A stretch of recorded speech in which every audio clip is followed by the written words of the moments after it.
mentioned much in the press. No. What? What? No. I can't think of it.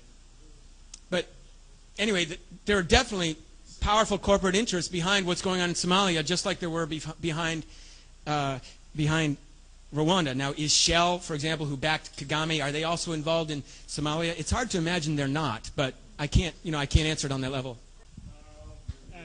And if you take a bird's eye view and don't restrict yourself to Africa, just a few short miles over the water there, you've got Yemen, so that connects right directly into the oil fields of the Middle East.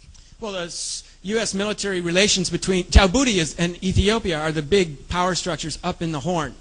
Djibouti in particular. Djibouti is like Rwanda, but not nearly as militarized and no bloodshed compared to Rwanda. Nothing. Just really quiet little Islamic country controlled by the United States, where they're launching these UAVs. And they fly across the straits, across the water to Yemen, where there's another insurgency going on that's backed, covert operations with the United States, as well as some things going on in Saudi Arabia, as well as Israel and the Palestinians. I mean, there's a relationship between the war in Sudan and the Palestinians, which we're never told. And it's not just that Israel has bombed some convoys in the north of Sudan. It's much more complicated, but these pieces are never given to us. And I'm not an expert on Somalia, but I would really like to go there if you would write me a check. Keith, what we've in listening to some of the stuff that you presented today, it seems almost like a tape that's like stuck and it keeps repeating itself. Am I sounding like that? No, not you, of course. The information. It's so voluminous, and the atrocities have been continuous. And I think everybody knows that Africa is the most and the richest continent in terms of resources. Now, you talked about all that side of Africa, the whole west coast of Africa, from Nigeria, Ghana, and Cameroon. All these countries are packed with oil as well. So that goes without saying. So my question to you is, two questions, is, first of all, what brings you there? I mean, your particular trek. And the other thing is, how do we not only become more informed, because I think we've become certainly disconnected in certainly African issues, certainly because of its overwhelming atrocities that just blows your mind. It's just, how do you deal with those numbers? You just can't. And so therefore, how do we, over here, what do you think our role ought to be? I first got involved because I was playing the Tarzan role. I was an adventurer. I wanted to go to Africa, see the animals. I didn't give a damn about the people. I wanted to see some tribes, everything National Geographic had showed me. By the way, National Geographic is one of our premier institutions of propaganda about Africa. Covering up the truth all over the place, covering up what's really happening, covering up the mining, even though it does talk about it in some places. All you got to do is show those pretty pictures of the tribes, which are wonderful, but at the same time, the people of the Sahara up in Agadez, Niger, where the uranium goes to France. France's entire nuclear security policy revolves around uranium out of Agadez a year. We see little of that. We see the Tuareg on horses. Anyway, I went there as kind of a Tarzan thing, and then started to wake up. I started to wake up actually when I was bicycling across India. Then I flew to Africa and started waking up a little bit more. And then over the course of the 1990 to 1995 time frame, I really woke up. So by 1995, I was just a raging lunatic. I was just so furious with all the lies that I'd been told. You couldn't hardly talk to me. And then I started to see more and more. And then on November 10th, 1995, they executed Ken Saro-Wiwa. And my life took a change for the better, because I woke up even more and I started to really study what happened to Ken Saro-Wiwa, and how this man could be dead when I had never heard his name, and how powerful a speaker and leader he was for the Ogoni people in Nigeria.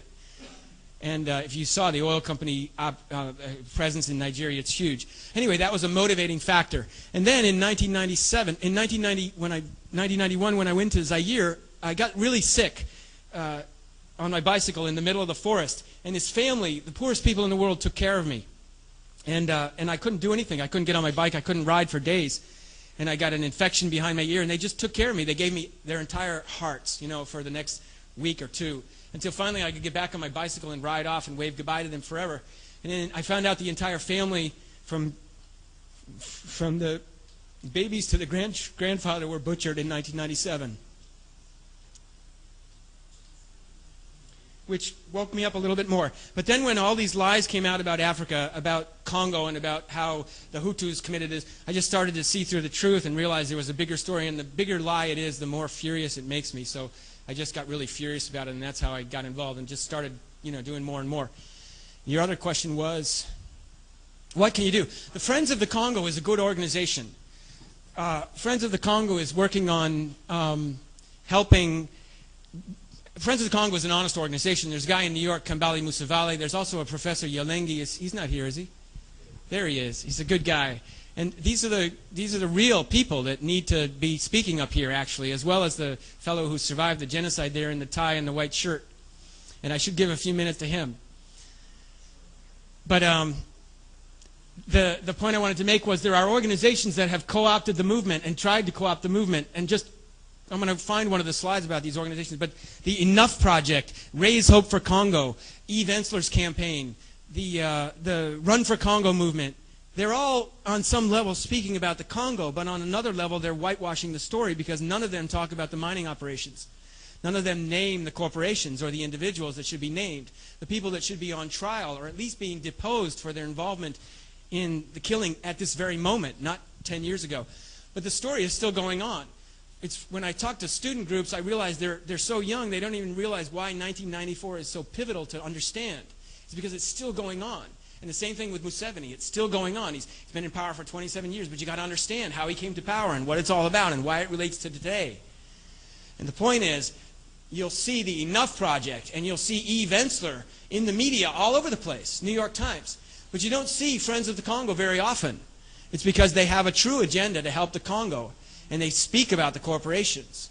There are also movements on the ground in the Congo to resist. So, for example, the Blattner Logging Company, there are villages that are fighting against the logging company by erecting barricades on a daily basis, just like the Penon people in Malaysia, which we don't ever hear about.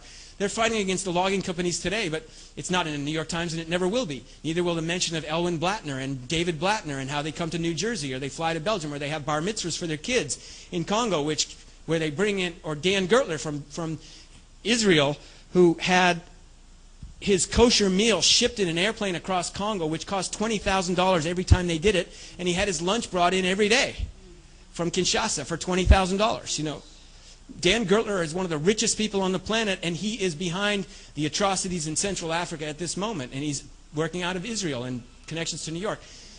Maurice Templespan could be protested. He lives here in New York somewhere as well. But the bottom line is there are people doing the real work that need to be supported. Gertler.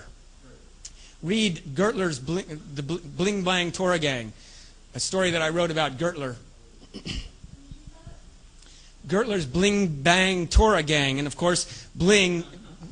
Leonardo DiCaprio said over here it's over here it's bling bling, and over there it's bling bang or whatever. Over here it's bling blang, and over there it's bling bling.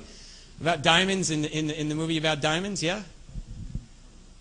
And I found this information about Dan Gertler and uncovered this story. And when I published the story, it really shook up the government in Congo. So the lawyers for Dan Gertler actually came after me about a year and a half ago. Anyway, the bottom line is there are people doing the real work and there are people doing the front work. And I live under the poverty line. And we're trying to make a movie about this which tells this true story. And, we could use some support for that. And I would like some support to be able to have a computer that works fast enough that I don't have to sit there waiting for the stupid thing to do something so that I can actually write a story. I mean, it sounds funny, but I don't even have a fucking decent computer to work with. Because I just spend so much, I'm very reactionary. When I see some lies in the media, I have to write a story and expose what's going on. And so that's part of the reason I haven't produced a book, but partly I just don't have the resources. So these airplanes ship the raw materials out. It's not, and we could protest this company in Ohio. We could protest this company in Ohio. And we know who the corporations are. We've named them over and over and over. And along comes somebody suddenly like from the Enough Project, like John Prendergast, who was going to be on GQ magazine for all his wonderful work helping stop genocide, et cetera, and says, well, we don't know who's actually committing the atrocities in the Congo.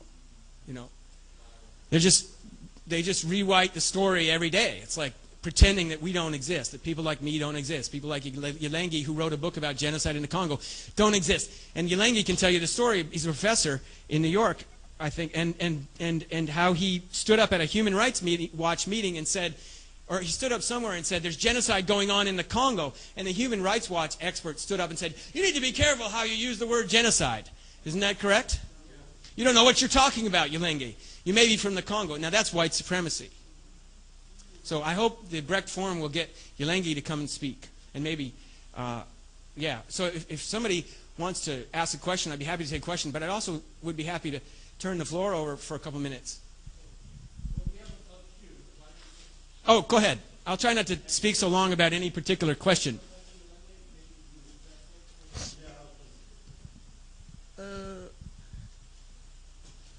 My name is Agnes, but I will be more comfortable in French. I will speak in French and you can translate. Oh. Merci beaucoup, Kent, parce que ça fait des années que vous luttez pour ce pays-là. Thank you so very much, my friend, because for many years you've been fighting for the country. Le problème, moi, je suis du Congo. I'm from Congo. Et ma peine, c'est de voir ma question, ma préoccupation. Est-ce que réellement il y a quelqu'un qui veut mettre fin au génocide des Congolais, au viol des femmes congolaises et des enfants congolais? Est-ce que réellement il y a quelqu'un qui veut mettre fin à cette histoire-là? My preoccupation is there anybody who really want to put an end to the genocide in the Congo, to the women being violated, being raped, and also to the children? Is there really anybody who wants to